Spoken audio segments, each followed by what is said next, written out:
Hey, chemistry, pre-AP, and regular. As y'all are doing online learning, I wanted to jump on and clarify some few things. So from week 2, the very first lesson you have says classified up at the top, and it's talking about acids and bases. All you're doing is labeling if something is an acid or a base. And so you look at each example and say, okay, well, this is an acid, this is a base. If you don't understand the definitions of acids and bases, then this is particularly hard. So I want to make sure that you know the definitions of acids and bases. The easiest definition of an acid is anything that starts with H, which would be things like,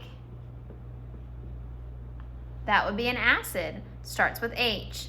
Another example would be something like, that's an acid, it starts with H. Examples of bases are anything that end in OH. That's the simplest definition. So these would be my acids.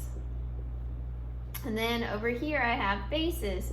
So things that end in OH, for example, would be something like lithium hydroxide or magnesium hydroxide. It doesn't matter that I have 2 hydroxides. What matters is that it ends in that OH.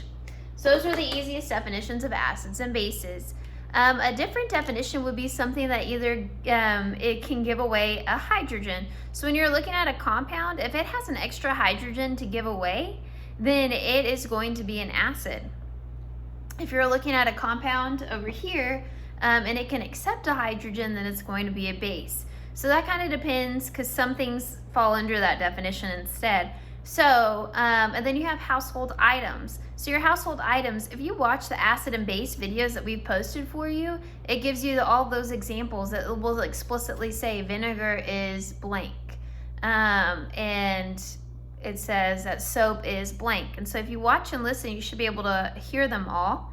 Another trick to that is you can Google the pH scale, and there's a lot of really nice images that show you each level, like what has a pH of 8, and it'll show you an example of a household item that has a pH of 8. And so you can kind of look at some of those examples that way. Another definition of a base is something that ends in O. So your strong acids and then your strong bases.